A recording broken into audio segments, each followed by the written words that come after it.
함께 말씀 보겠습니다. 이 시간 하나님께서 우리에게 주시는 말씀은 마태복음 16장 21절로 24절까지의 말씀입니다. 이때로부터 예수 그리스도께서 자기가 예루살렘에 올라가 장로들과 대제사장들과 서기관들에게 많은 고난을 받고 죽임을 당하고 제3일에 살아나야 할 것을 제자들에게 비로소 나타내시니 베드로가 예수를 붙들고 항변하여 이르되 주여 그리 마옵소서 이 일이 결코 죽게 미치지 아니하리이다. 예수께서 돌이키시며 베드로에게 이르시되 사탄아 내 뒤로 물러가라 너는 나를 넘어지게 하는 자로다. 내가 하나님의 일을 생각하지 아니하고 도리어 사람의 일을 생각하는도다 하시고 이에 예수께서 제자들에게 이르시되 누구든지 나를 따라오려거든 자기를 부인하고 자기 십자가를 지고 나를 따를 것이니라. 아멘. 있는 살아계신 우리 하나님의 말씀입니다. 이 시간 성령으로 살다 두 번째 저주받은 자기를 부인하라 라는 제목으로 말씀 나누겠습니다. 현대를 살아가는 우리 그리스도인들은 매일 수많은 도전 앞에 섭니다. 또 세상에 있는 많은 것들을 악한 것, 육의 것으로 구분을 하고 규명을 하고 또 그것들로부터 자유해지기 위해서 치열한 믿음의 싸움을 우리는 계속해서 살아가고 있죠. 그러면서도 무언가 신앙 안에서 잘못되었다라는 것을 깨닫게 되는 때가 있고 나의 연약함, 내가 더 이루지 못하는 신앙의 단계에 가지 못하면서 이것에 대해서 계속 맞서 싸우고 기도하지만 왜 그것을 극복해내지 못하는 것 같을 때가 있죠. 기도하고 엎드리고 찬송하는데도 여전히 내 안에는 정확하게 무언가 정돈되지 않았고 혼란스럽고 복잡한 그 상태로 그냥 사는 듯합니다. 잘하고 있구나, 잘해내고 있구나. 실제로 그렇게 잘해내고 있지만 신앙의 어떤 보이지 않는 그 영역에서 명확하지 않은 무언가를 붙잡고는 싶어 하는데 꽉 붙잡고 전부가 되게 하자니 부담이 되기도 하고 놔버리자니 이건 아닌 것 같고 그럴 때가 있어요. 우리 안에 있는 연약함, 세상 가운데 있는 우리 환경에 있는 악의 근원을 어떻게 제거할 수 있을까? 어떻게 이 끝없는 싸움을 제대로 싸우고 있다는 것을 내가 느낄 수 있을까라는 생각을 하게 됩니다. 이러한 의문에 대해서 근본적인 원인이 무엇인가 찾다가 보면 무엇이 나오냐면요. 자기가 나옵니다. 자기 자신. 살아가는 애칭이 자기가 아니라 자기가 나와요. 나가 나와요. 믿음으로 살기 위해 어떻게 해야 합니까? 타협하지 않고 살려면 어떻게 해야 합니까? 라는 이 질문에 이렇게 해야 된다, 저렇게 해야 된다, 성경에 이렇게 나와 있다라는 많은 대답들을 할 수 있겠지만 그리스도의 삶이 자기 중심적인 삶을 대신해야 싸움에서 이길 수 있다라고 말씀드릴 수 있겠어요. 우리는 자주 외부를 먼저 살피고 우리 내면이나 내부를 살펴봅니다. 예수님은 자기 자신을 먼저 보라고 하셨어요. 누구든지 나를 따라오려거든 자기를 부인하고 자기 십자가를 지고 나를 따를 것이니라. 그리스도인의 삶의 비밀, 제자의 특징이 무엇이냐면 자기를 부인하는 겁니다. 부인하다라는 말은 헬라어로 아파르네오마이라고 하는데요. 이거는 단순한 거절이 아니라 전적으로 관계를 끊는 완전한 부정이에요. 완전한 부정. 난 몰라요. 조금씩 내려놓으면서 조금씩 비워내면서 오는 게 아니라 처음부터 내 중심, 내 고집, 내 자존심, 내 명예, 내 감정까지도 주님 앞에 전부 다 완전히 단번에 내려놓는 온전한 항복을 요구하시는 겁니다. 자기가 있으면 언제든지 주의 일에, 영의 일에 방해가 될 수 있어요. 그래서 제자들을 부르실 때에도 세간에 앉아있는 마태를 부르시는데 나를 따라오라 했을 때 그가 거기 있는 모든 것들을 버리고 예수를 따랐습니다. 왜요? 언제요? 어디까지요? 얼만큼이요? 뭘 하실 건데요? 보수는 어떻게 됩니까? 어떤 일을 하실 겁니까? 라는 것들을 하나하나 물으면서 내 조건에 맞춰서 내가 지금 누리는 삶과 내가 그분을 따라가는 삶이 뭐가 더 나은가를 계산하는 게 아니라 그냥 그 자리에서 하던 일을 멈추고 떠나는 거예요. 지금 우리들의 삶에서 너무도 어려운 일이죠. 마태의 이야기는 그렇게 나와 있습니다. 예수님께서 가이사랴 빌립보 지방에서 그의 제자들에게 물으셨어요. 사람들이 인자를 누구라 하느냐? 제자들이 대답했을 때 예수님은 다시 물으셨습니다. 너희는 나를 누구라고 하느냐? 이때 16절 말씀에 베드로가 고백하죠. 주는 그리스도시요 살아계신 하나님의 아들이시니이다. 그리고 예수님께 엄청난 복을 받아요. 우리도 이 베드로의 고백을 따라 주님을 고백하는 아름다운 신앙 고백이 있습니다. 그 후가 오늘의 본문인데 그리고 나서 자신의 죽음과 부활에 대해서 처음으로 말씀을 하셨어요. 근데 베드로가 지금에는 또 항변을 합니다. 주여 그리하지 마옵소서 이 일이 결코 주께 미치지 아니하리이다. 그러자 예수님께서 돌이키시며 말씀하셨습니다. 사탄아 내 뒤로 물러가라 하고 말이죠.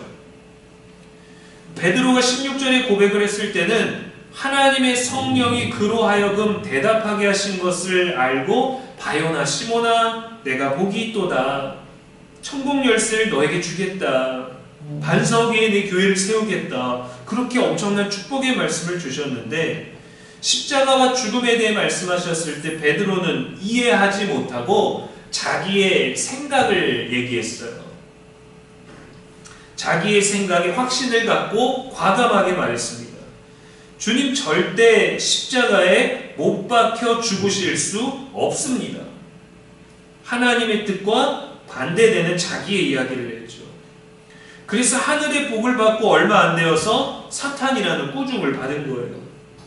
너는 나를 넘어지게 하는 자로다.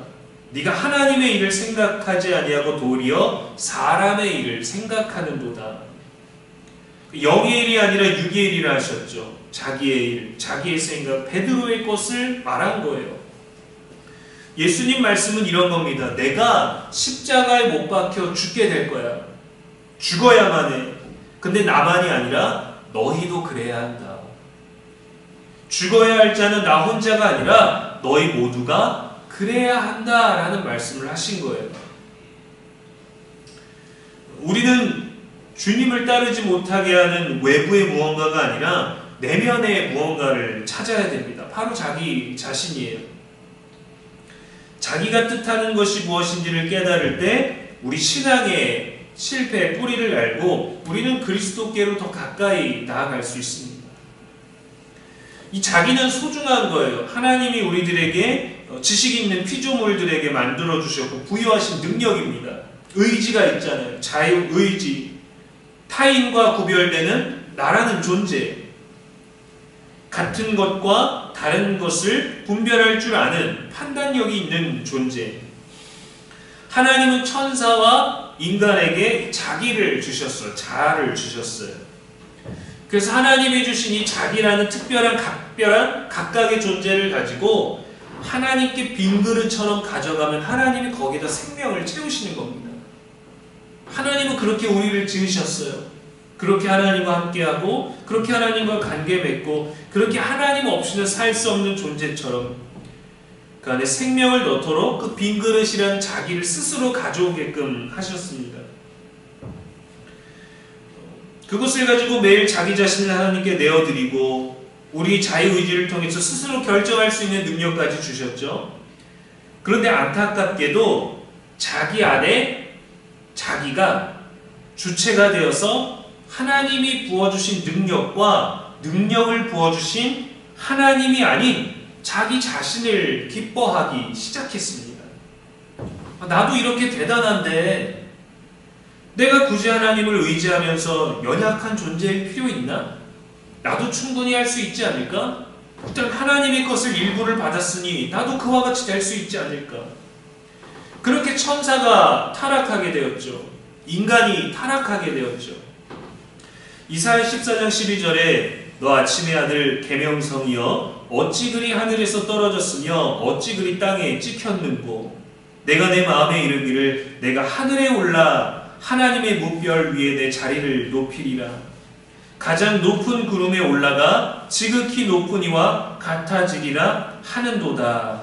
라고 이 타락한 천사에 대해서 얘기를 했죠. 사탄은 뱀의 모습으로 인간에게 다가와서 하나님같이 되라고, 너도 그럴 수 있다고, 선과 악을 분별하는 독립적인 자기 자신이 되라고 그렇게 하와를 유혹했고, 그것이 우리들에게 저주가 되었습니다. 그래서 예수님은 자신을 따르고 그리스도인의 삶을 살려면 이 저주받은 자기를 철저히 미워해야 합니다. 요즘 시대는 자존감이 너무 떨어져서 자기를 사랑하라고, 자기를 아끼라고, 자기를 쉬게 해주고 격려하라고 하지만 성경은 여전히 반대로 자기를 부인하라고, 자기를 미워하라고, 내버리라고 합니다. 많은 그리스도인들이 나는 죽고 예수로 살겠다, 살아야 된다 라는 많은 고백을 하지만 오직 예수만 죽고 자기 자신을 끝까지 살려놓는 신앙인들이 많아요. 우리일지도 모릅니다. 대체 이 자기가 하는 일이 무엇일까요? 이 자기는 하나님이 주신 특별한 존재인데 자기 스스로 자기 의를 드러내기 시작했어요. 자기를 기쁘게 하고 나 스스로를 만족하게 하는 겁니다.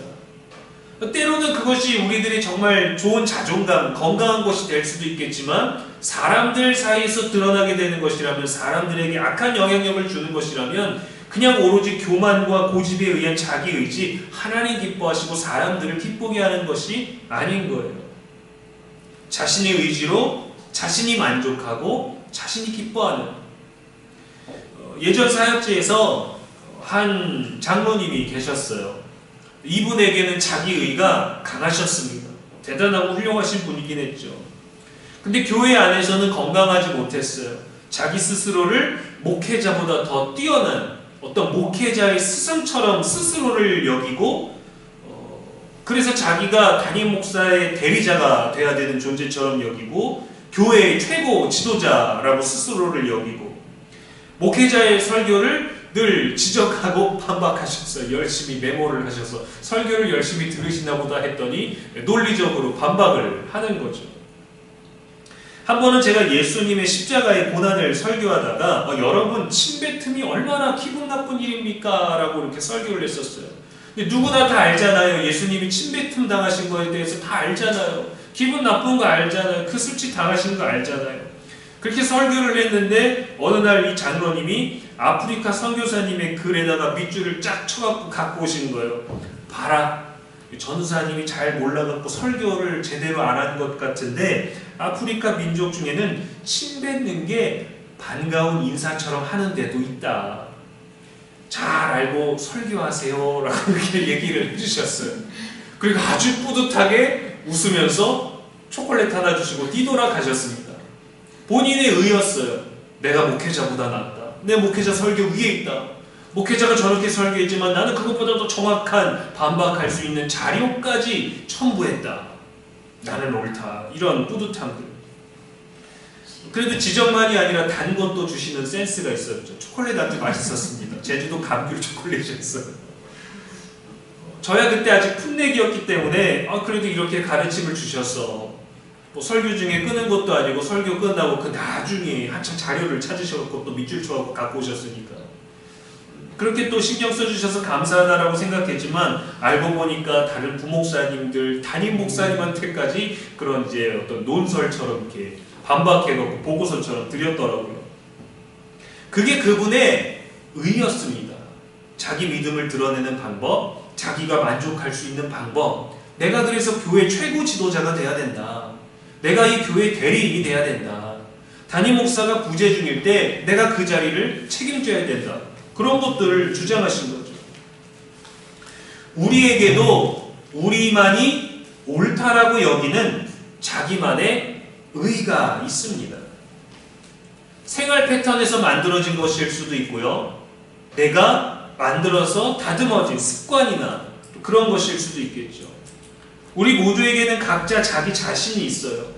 때로는 아무 말을 해도 어떤 말을 해도 듣지 않는, 무슨 대화를 나눠도 자기 말만 하는 그러한 의가 있습니다.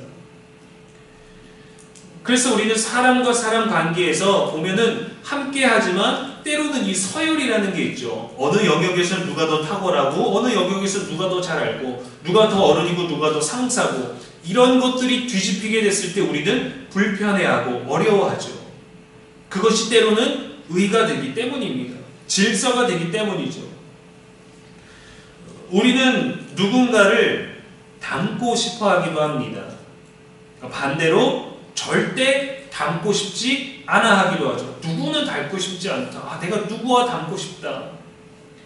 만약 우리가 누군가에게 예수님을 닮았다라는 말을 들으면 너무 좋겠죠. 고맙다는 말로도 표현할 수 없는 너무 은혜롭다. 내가 이런 말을 듣게 되다니 더 잘해야 되겠다 하면서도 한편으로는 절대 내 인생에 결국 실수가 있으면 안 되겠구나 하고 부담이 되기도 하겠죠. 그런데 우리가 싫어하는 누군가를 닮았다라고 할 때는 불쾌합니다. 상처가 됩니다. 매우 싫습니다. 사실 우리는 이때 싫어하는 거부 반응을 가지는 게 아니라 잘못된 무언가를 닮았다라는 소리를 들은 자기를 비우면 되는 거예요. 안 닮으면 되는 거예요.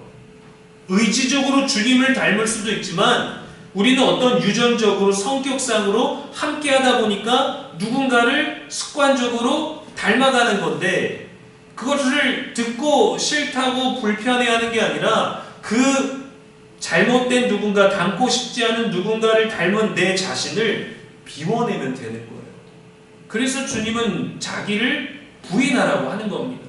잘못된 나, 뱀의 유혹에 빠져서 하나님을 대신하려고 했던 자기 자신, 저주받은 자기를 거절하라는 거예요.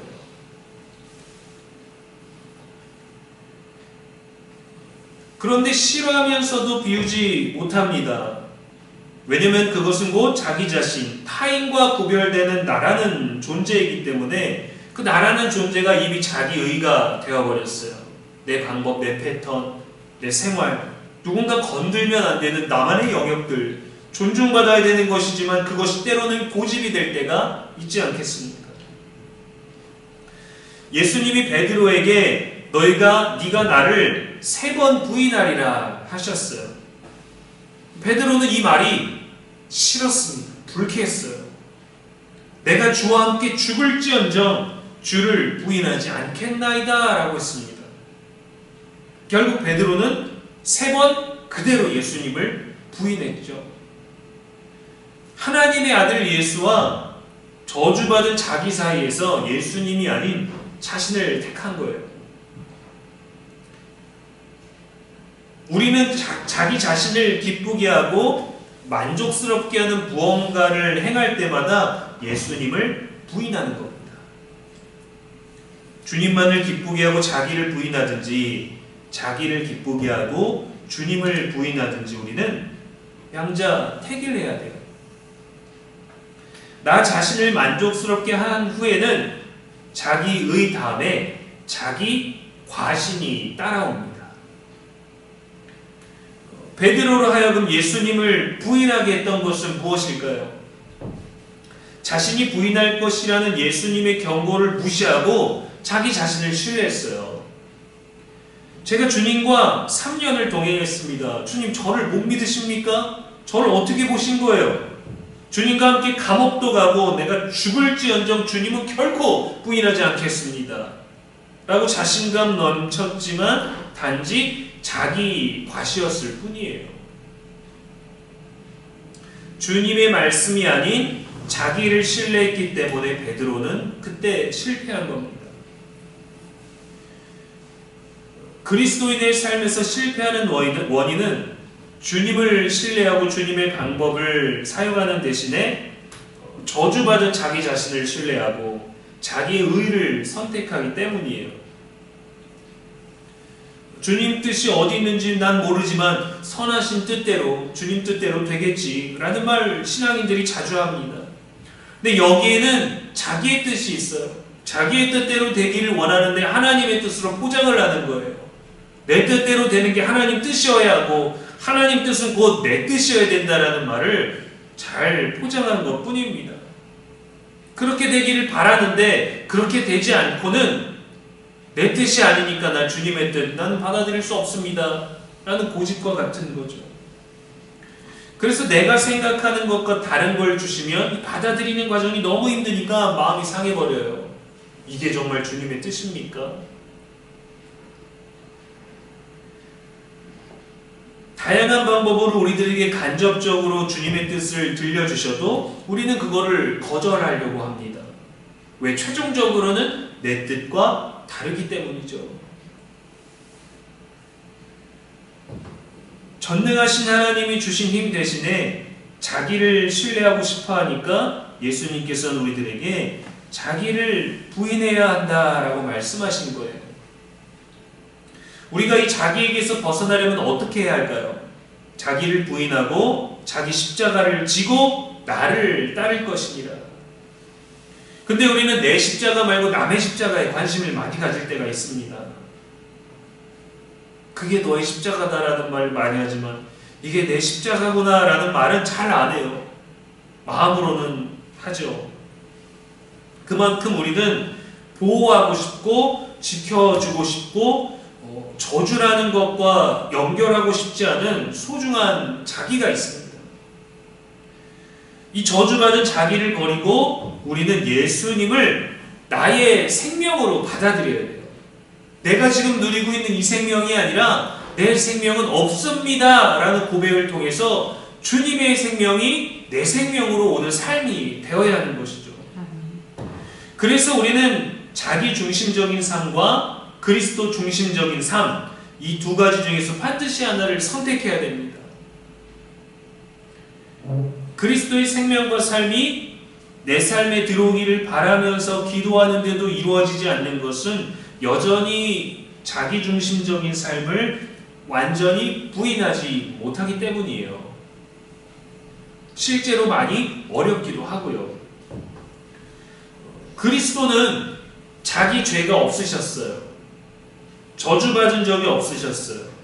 저주받은 자기도 없으셨습니다.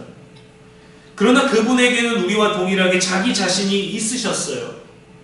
실제 죽음에 이르도록 그 자기 자신을 버리셨습니다. 자기를 낮추셔서 하나님의 영광을 입으셨죠. 우리도 자기를 비워야, 저주받은 우리 자신을 거절해야, 부인해야 그리스도께서 옷 입은 그 영광을 우리가 누릴 수 있고 우리를 채울 수 있습니다. 내가 그리스도와 함께 십자가에 못 박혔나니 그런즉 이제 내가 사는 것이 아니오 내 안에 그리스도께서 사시는 것이라. 순서가 뭡니까? 여기서도 동일하게 내가 아니요, 나를 먼저 거절하고 그 다음에 내 안에 그리스도께서 사시는 것이라 했어요. 내가 먼저 비워져야 돼요. 나를 먼저 부인하고 따라야지 나 중심적으로 주님을 따르는 것은 그분을 따라가는 게 아닙니다. 군중과 같아요. 팬들과 같아요. 그냥 가서 구경하고 싶고 그냥 가서 얻어먹고 싶은 것 뿐입니다. 그 삶을 내어드릴 수는 없어요. 사랑하는 여러분, 우리는 그리스도의 삶을 살도록 부르심을 받았습니다. 이 자리에 있는 것이 그것을 증명하죠. 그리고 주님께서는 우리 안에서 그분의 삶을 사시기 위해 오셨어요. 베드로가 예수님을 부인할 때 나는 그 사람을 알지 못하더라, 나는 그가 누군지 모르느라 나는 그를 저주하노라 했듯이 우리도 그처럼 고백해야 됩니다. 나는 나를 알지 못합니다. 나는 내 안에 없습니다. 오직 주님만이 계십니다. 내가 사는 것은 오직 그리스도로 사는 겁니다. 내 안에 주님께서 사시는 겁니다. 내가 나의 삶을 사는 게 아니라 내 안에서 그분이 사십니다. 그러면 예수님께서 우리의 모든 것이 되실 거예요. 성령은 우리를 그런 자리로, 그런 삶으로 인도하는 분이십니다. 이것에 순종하고 이것에 스스로 일부러 의지를 가지고 패배한다는 건 너무 어려운 일이죠. 나를 잃는 것 같지만 참된 나를 발견할 수 있는 것인데 뭐든지 그 어느 단계에 가면은 뛰어넘지 못하는 때가 있습니다. 악기를 배우는 사람들이 그래요. 어느 정도 수준은 누구나 잘 칩니다. 재능이 있나 없나 모두가 비슷한데 전문가나 프로로 그 넘어가는 단계가 뭐냐면 엄청난 연습을 통해서 엄청나게 어려운 곡이나 똑같이 뭔가를 빠르게 치고 있지만 이 빠른 걸 정확하고 원하는 속도로 맞출 수 있을 그 단계까지 뛰어넘어야 전문가가 되는 거고, 그 단계를 뛰어넘지 못하고 이 정도에서 멈추면 그냥 비전문가 아마추어로 남게 되는 거죠. 신앙도 똑같습니다. 내가 성경을 많이 알면은 막 큰 날개가 달려서 막 천국의 좋은 자리를 가는 게 아니라 나를 비워내는 만큼 성령이 채워지는 거예요. 이것도 단계가 있어요. 나를 비워내는 단계. 내가 말로 좀 미안해하고 내가 겸손해하고 내가 순종하고 그러다가 나의 모든 걸 포기해야 되고 이것만은 아닌 것 같다라고 할 때 그때를 한번 뛰어넘어 봐야 주님이 그러셨구나. 주님이 그렇게 날 위해 죽으셨구나. 그렇게 수치를 당하셨구나. 저주가 없는데 저주받은 나를 품으셨구나. 내가 받을 저주인데 그분이 가져가셨구나를 깨달아지는 참회의 순간이 오죠. 우리가 싸워야 할 것은 바로 내 안에 저주받은 자기입니다. 그리스도께서 십자가에 죽으신 것처럼 나의 고집, 자존심, 자기의, 자기 과신도 우리는 의지적으로 십자가에 못 박아야 돼요.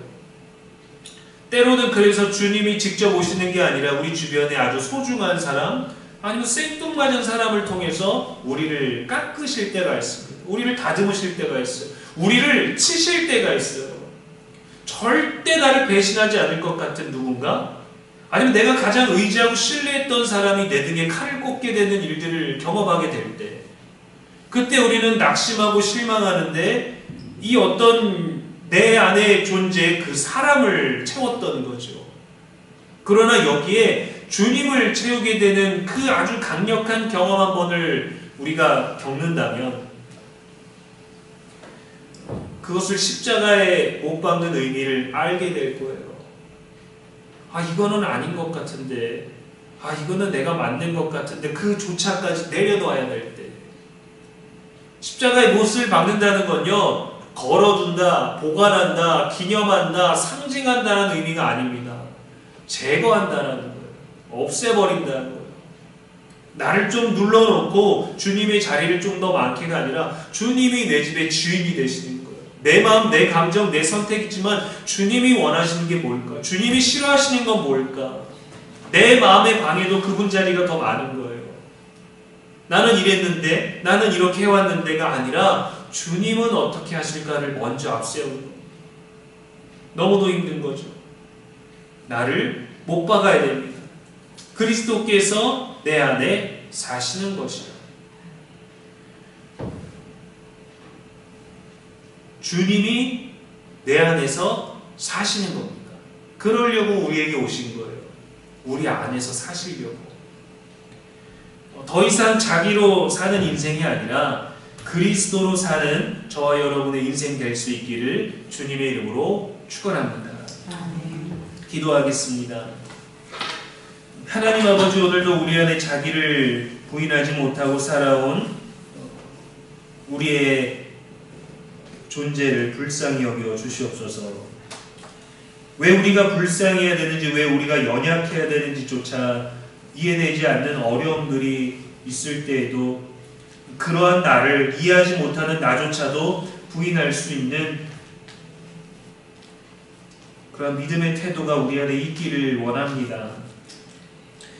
주님을 따르면서도 여전히 나 자신을 위하고, 그래도 주님이 나를 위해서 더 많은 일들을 해주기를 바라고, 나 자신을 세우는 일에 만족을 느끼고 성취를 느끼고,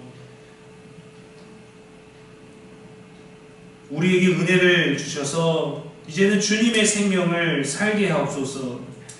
주님, 나 좀 살려주십시오라고 말하기보다 주님이 내 안에서 살아주십시오라는 고백으로 바뀌게 하여 주옵소서. 나는 죽고 예수로 사는 삶, 말로 살아가지 않고 삶으로 증명하는 우리가 되게 하여 주옵소서. 우리의 영원한 기쁨이 되시는 예수님의 이름으로 기도합니다. 아멘.